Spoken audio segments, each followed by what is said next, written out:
आप सभी प्यारे भक्तों से एक विनम्र आग्रह है, इस दिव्य अनुभव को और अधिक पावन बनाने के लिए नीचे कमेंट में जय श्री राधे कृष्ण अवश्य लिखें।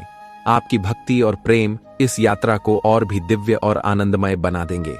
यदि आप हमारे चैनल पर नए हैं तो अभी सब्सक्राइब करें और घंटी का बटन दबाएं ताकि आप हमारी हर भक्ति यात्रा का हिस्सा बन सकें और श्री कृष्ण की लीलाओं का अमृत निरंतर प्राप्त करते रहे। तो आइए बिना किसी विलंब के इस अद्भुत आध्यात्मिक यात्रा की ओर बढ़ते हैं। श्री कृष्ण कहते हैं, जीवन में हर दुख, हर पीड़ा और हर संघर्ष एक गहरे अर्थ के साथ आता है। जब हम कठिनाइयों से गुजरते हैं तो हमें लगता है कि यह सब हमारे लिए असहनीय है, लेकिन वास्तव में वही कठिनाइयां हमें भीतर से सबसे ज्यादा मजबूत बनाती हैं। महाभारत में अर्जुन का जीवन भी इसी सच्चाई को दर्शाता है। जब युद्ध का समय आया तो वह अपने ही अपनों के विरुद्ध खड़े होने की तकलीफ से गुजरा। उसने सोचा कि यह सब अन्याय है, यह पीड़ा उसे अंदर से तोड़ देगी, लेकिन श्री कृष्ण ने उसे समझाया कि यही संघर्ष उसके भीतर वह शक्ति जगाए जो उसे अपना कर्तव्य निभाने में सक्षम बनाएगा। हमारी जिंदगी में भी ऐसा ही होता है। जब हम कठिन समय से गुजरते हैं तो हमें लगता है कि यह हमारी सबसे बुरी स्थिति है, लेकिन असल में यह वह समय होता है जब जीवन हमें मजबूत बना रहा होता है। एक लोहे को अगर तलवार बनना है तो उसे आग में तपना पड़ता है, हथौड़ की मार सहनी पड़ती है। अगर वह इन तकलीफों को झेलने से इनकार कर दे तो वह कभी तलवार नहीं बन सकता। उसी तरह जो तकलीफें हमें आज दुख देती हैं, वही हमें आने वाले समय के लिए मजबूत भी बनाती है।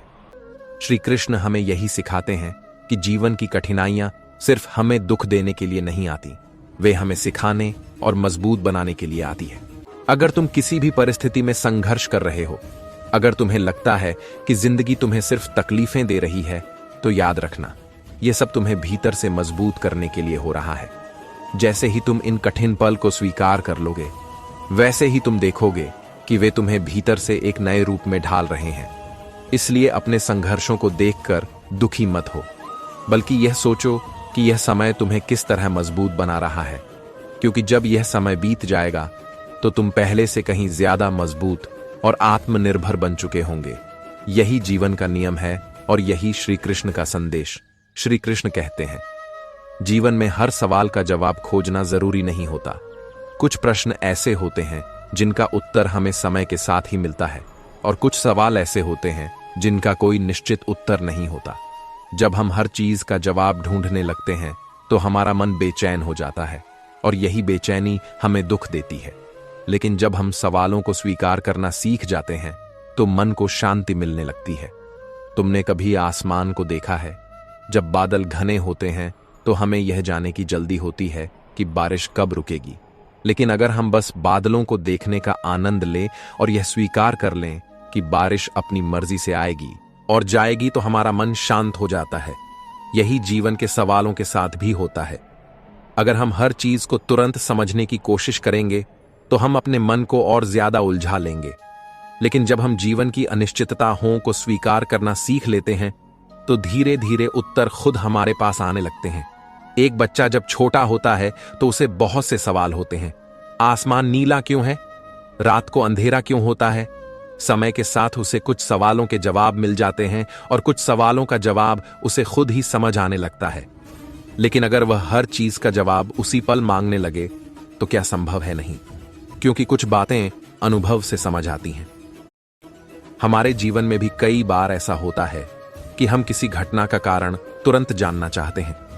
हम सोचते हैं कि क्यों ऐसा हुआ या क्यों मेरे साथ ही यह हुआ, लेकिन हर सवाल का जवाब उसी समय नहीं मिलता। कभी कभी जीवन हमें इंतजार करना सिखाता है। अगर कोई किसान यह सवाल करने लगे कि बीज बोते ही पौधा क्यों नहीं उग रहा, तो वह परेशान हो जाएगा।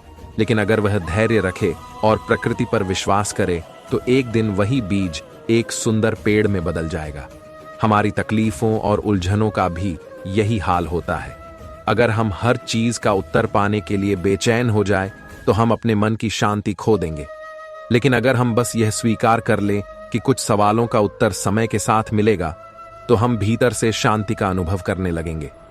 तुम्हें अपने जीवन में कोई भी कठिन सवाल परेशान कर रहा हो तो उसे जरूर सोचो, लेकिन जब तुम्हें जवाब ना मिले तो उसे जबरदस्ती खोजने की कोशिश मत करो, बस उसे स्वीकार करो और आगे बढ़ते रहो। जब सही समय आएगा तो उत्तर खुद तुम्हारे सामने आ जाएगा। यही श्री कृष्ण का संदेश है। हर सवाल का जवाब उसी पल खोजना जरूरी नहीं, बस जीवन की धारा को समझना और उसे स्वीकार करना ही सबसे बड़ी शांति है। श्री कृष्ण कहते हैं, शांति बाहर की दुनिया में नहीं बल्कि हमारे भी भीतर है। जब हम अपने मन में पुराने बोझ, पछतावे और नकारात्मक भावनाओं को पकड़े रहते हैं तो हम कभी सच्ची शांति महसूस नहीं कर सकते। लेकिन जब हम खुद को और दूसरों को माफ करना सीख जाते हैं तो मन हल्का हो जाता है और भीतर से एक असीम शांति का अनुभव होता है। तुमने कभी देखा है कि जब कोई नदी बह रही होती है तो अगर उसमें कोई भारी पत्थर डाल दिया जाए तो वह जगह जगह रुकने लगती है, लेकिन जैसे ही वह पत्थर हट जाता है पानी फिर से सहज रूप से बहने लगता है। ठीक इसी तरह हमारे मन में भी जब तक शिकायतें, पछतावा और क्रोध भरे रहते हैं तब तक हमारा जीवन भी रुकावट से भरा रहता है। लेकिन जब हम इन भावनाओं को छोड़ देते हैं तो हमारा मन एक शांत नदी की तरह बहने लगता है। कई बार हम दूसरों की गलतियों को पकड़कर बैठे रहते हैं। हमें लगता है कि जब तक वे माफी नहीं मांगेंगे तब तक हम उन्हें माफ नहीं करेंगे। लेकिन सोचो, इससे नुकसान किसका हो रहा है? अगर कोई व्यक्ति तुम्हें एक जलता हुआ कोयला दे और तुम उसे हाथ में पकड़कर रखो तो जलना किसे पड़ेगा? तुम्हें ही ना, कि उस व्यक्ति को जिसने तुम्हें वह कोयला दिया था। ऐसा ही क्रोध और शिकायतों के साथ होता है। जब हम किसी को माफ नहीं करते तो असल में हम खुद को ही कष्ट दे रहे होते हैं। हमारे मन में एक बोझ बना रहता है और यह बोझ हमारी शांति छीन लेता है।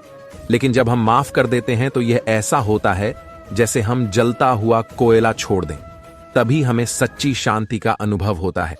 खुद को माफ करना भी उतना ही जरूरी है। कई बार हम अपने ही फैसलों को लेकर पछतावे में जीते हैं। हम सोचते हैं कि काश मैंने ऐसा ना किया होता या मुझसे यह गलती क्यों हो गई। लेकिन अगर हम बीते हुए समय को बदल ही नहीं सकते तो उस पर पछतावा करना हमें सिर्फ और तकलीफ देगा।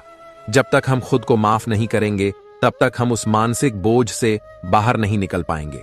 अगर कोई पक्षी उड़ना चाहता है लेकिन अपने पंखों पर भारी बोझ बांध ले तो क्या वह कभी ऊंचाई तक पहुंच पाएगा? नहीं, क्योंकि वह बोझ उसे नीचे खींचेगा। उसी तरह जब तक हम अपने भीतर भरे पुराने दुख, पछतावे और नाराजगी को नहीं छोड़ते तब तक हम अपने जीवन में आगे नहीं बढ़ सकते। श्री कृष्ण हमें यही सिखाते हैं कि शांति किसी बाहरी स्थान, व्यक्ति या परिस्थिति में नहीं होती। यह सिर्फ तब मिलती है जब हम अपने मन को उन भावनाओं से मुक्त कर लेते हैं जो हमें नीचे खींचती हैं। जब तुम खुद को और दूसरों को माफ कर दोगे तो तुम्हें किसी और चीज की तलाश नहीं करनी पड़ेगी, क्योंकि शांति तुम्हारे भीतर ही प्रकट हो जाएगी। हर अनुभव जो जीवन में आता है वह कोई ना कोई संदेश लेकर आता है। जब कोई कठिनाई सामने आती तो हम उसे दुर्भाग्य मानते हैं, लेकिन समय के साथ एहसास होता है कि वही हमें बेहतर बनाने के लिए आई थी।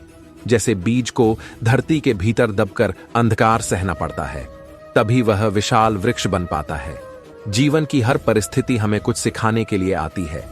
उसे समझने वाला व्यक्ति कभी निराश नहीं होता। मन जितना मुक्त होगा, जीवन उतना ही आनंदमय लगेगा। हम अक्सर बीती बातों और भविष्य की चिंताओं में उलझे रहते, जिससे वर्तमान का सुख खो जाता है। जैसे बहता हुआ जल ही निर्मल रहता है, वैसे ही जो व्यक्ति अपने विचारों को बंदिशों से मुक्त कर देता है वह भीतर से हल्का महसूस करता है। पुरानी घटनाओं को पकड़कर रखने से केवल बोझ बढ़ता है, लेकिन उन्हें जाने देने से जीवन सरल हो जाता है। हर व्यक्ति अपने दृष्टिकोण से जीवन को देखता है, इसलिए हर किसी की सोच अलग होती है। यदि हम यह अपेक्षा करें कि सब हमारी तरह सोचें और समझें तो केवल दहक ही मिलेगा। जैसे कोई चित्र एक कोण से अलग और दूसरे कोण से अलग दिख सकता है, वैसे ही हर व्यक्ति की सोच और अनुभव भी अलग होती है। यदि हम यह अपेक्षा करें कि सब हमारी तरह सोचे और समझे तो केवल दहक ही मिलेगा। जो इसे स्वीकार कर लेता है उसे जीवन सरल लगने लगता है।